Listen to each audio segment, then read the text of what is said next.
I'd like to introduce you a unique volume of the Czech historian Martin Boregk's Behmische Chronica, which can be found at the British Library's Rare Books and Music Department in London.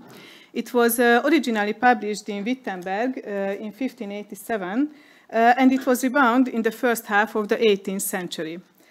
During the rebinding, the original printed pages were supplemented with nearly 200 engravings and woodcuts, mostly portraits, vedutas, and maps, most of which are Hungarian, Slovak, German, Polish, Czech, and Austrian related. In this presentation, I deal with the provenance of this book and the engravings that can be found it, the insertion methods of the pictures, and the identification of the engravings which were made in the second half of the 16th century. This slide shows the total amount of the all pictorial representations, and if you see the second column among these, the Hungarian related are 33 portraits, 16 vedutas, and so on, and one map. The vedutas and maps were bound between the pages without a frame. If they are larger, form an independent unit, like in this case. But if they are smaller in size, 2 or 3 are placed, one below the other. The technique was that small windows were cut into the pages, into which the woodcuts and engravings were glued. Opposite to this, special attention was paid to the portraits when the volume was rebound. First of all, the frames for the portraits were printed on much thinner, higher quality paper. The importance of the portraits is also evident in the fact that when supplementing the Boregk volume, the portraits of various sizes were placed in a common representative architectural frame that could be geared to the size of the prints. So it means that it was designed directly to the smallest and the largest engravings and woodcuts. In this case, it is also clear that the sheets were first bound into the text. Then the space for the engravings was cut out, leaving a margin of 5 millimeters in each part of the window. And then the portraits were glued into this space, similar to the vedutas, of course. And in some cases, the glue left marks on the paper on the reverse or verso side. The precision of the rebinding is evident in the fact that the pictures were numbered by hand in accordance with the last page number of the text, but this is not consistent. And the handwritten register was also added at the end of the volume. During the design process, efforts were made to meet aesthetic requirements as well. For example, in the case of the Johann Ázel portraits related to Hungary, they depict different Hungarian rulers. It can be observed in several cases that the principle of chronology was abandoned in order to have the rulers facing each other, so towards the inner margin on the same page. An important question was what the provenance of this book might be.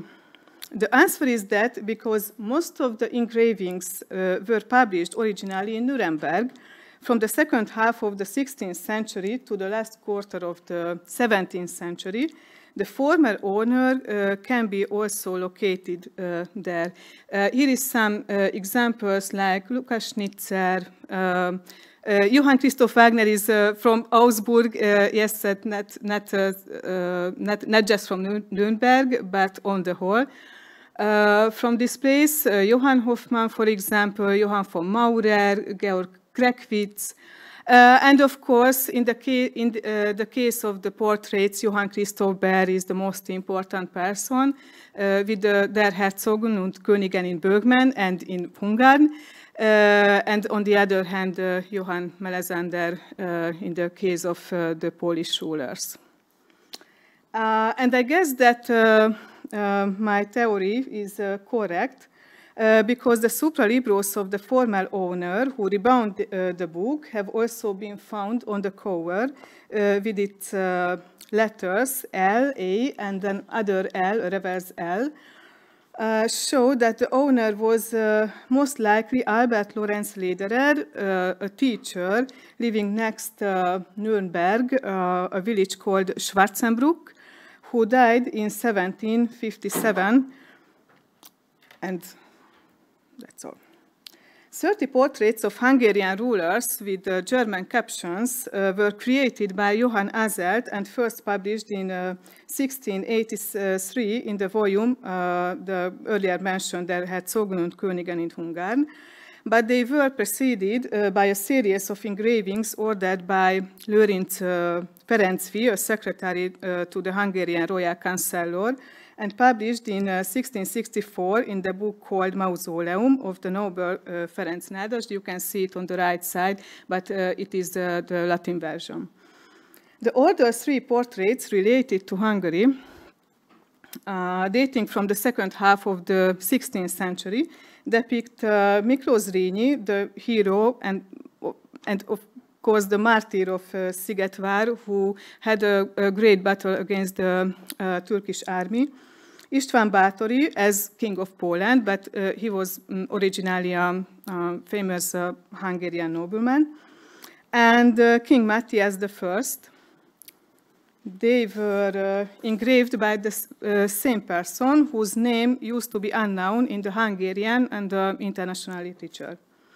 It is interesting that Matthias, the great Renaissance Hungarian ruler, is depicted not with the insignia of his office, but holding a carnation and a scroll in his hands with a rope of flowers on his head.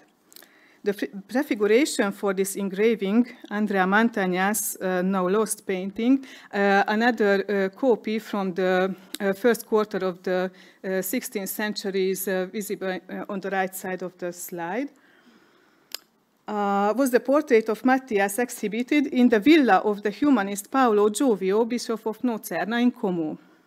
A smaller copy of this appeared as a woodcut by Tobias Tímea in publications presenting the picture gallery of this museum. A more representative one, which used excerpts from the catalogue published by Giovio by his own, without engraving illustrations, but with elogia and more detailed biographical data in prose. And the second one that omitted the prose texts, in which the engravings are framed in a more provincial style. You can see it on the left side. Both were published in Basel in 1577 by Pietro Perna. Giovio's picture gallery was not merely a collection of portraits, because many rulers and noblemen copied the paintings he collected, and his collecting concept as well.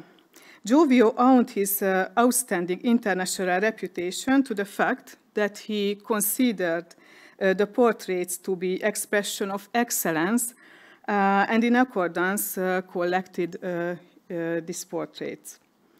There are numerous contemporary and later copies of these engravings, but the variant in the Boregk volume with the carnation differs significantly from the others in that it draws attention to the unusual floral rope adorning the ruler's hair.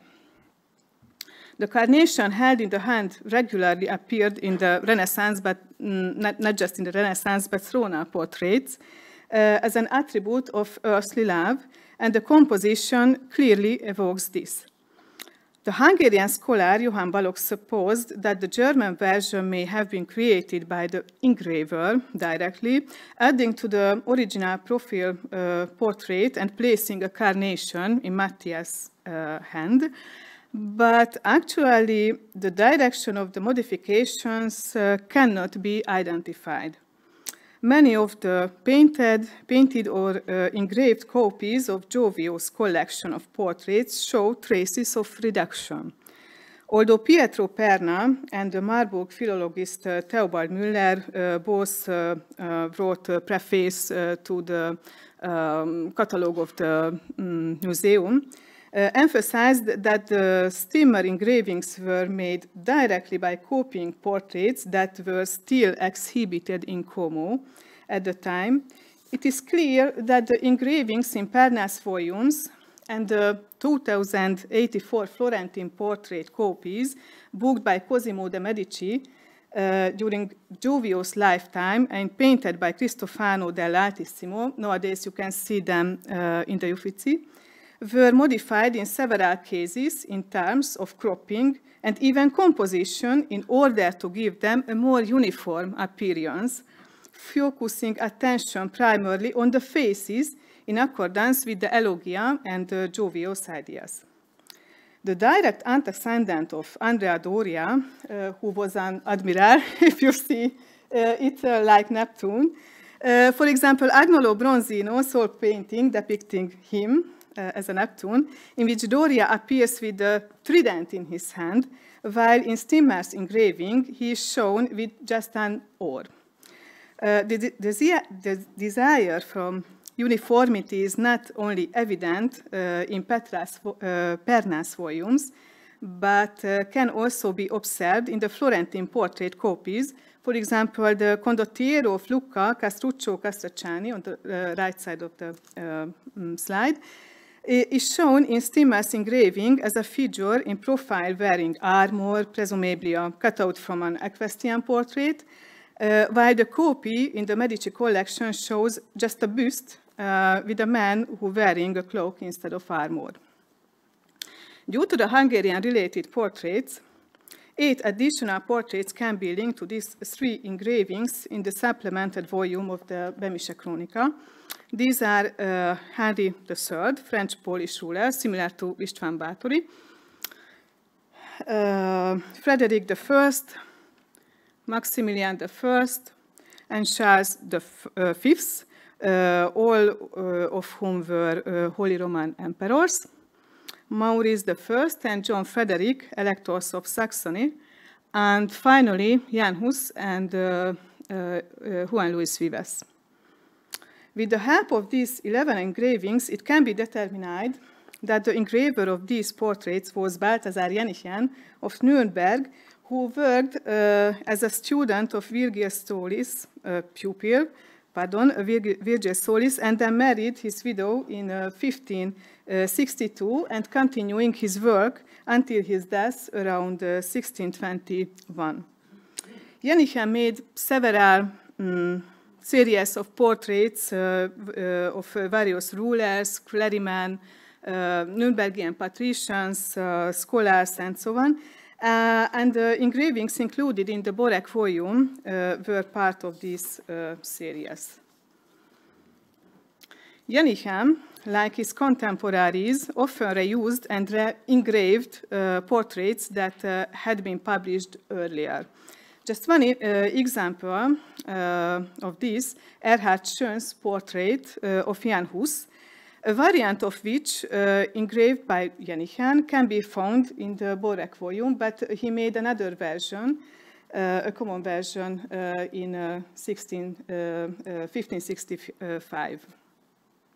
Jenichen's engravings were also used in the same way by the later and contemporary artists. For example, the early mentioned Tobias Stimmer did it. When these 11 prints were made,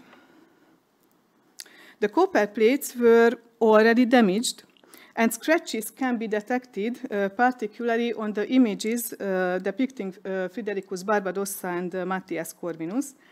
This is also true of copies held in other public collections. In 1621, the artist's widow sold many of Jenichen copper plates to Paul Beheim from Schwarzenbach, a local senator in Nuremberg, and their fate after is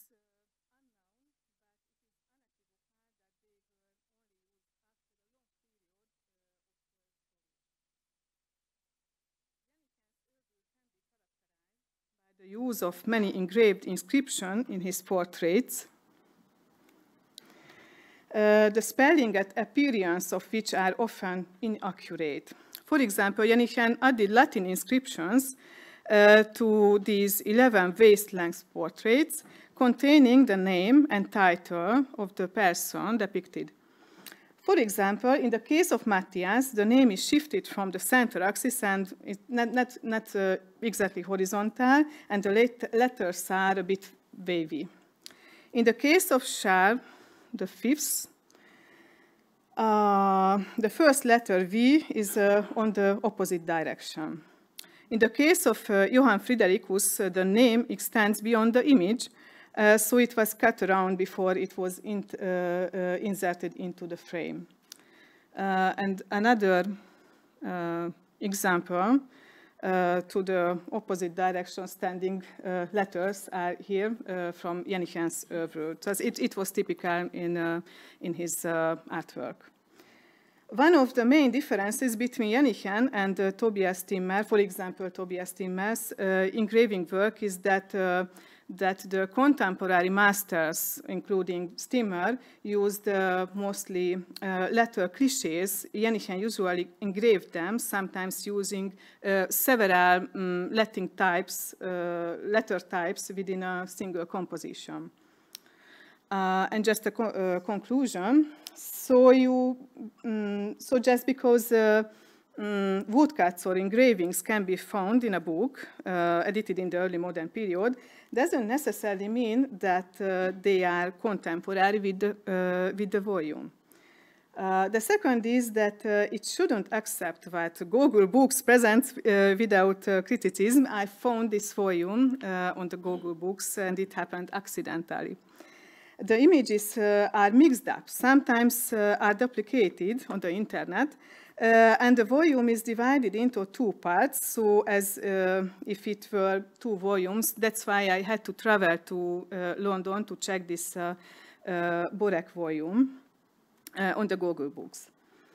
And the third one is, of course, it's time to review Balthasar Jenichen's oeuvre, because his catalogue of works beyond the presenter engravings is absolutely incomplete. Thank you.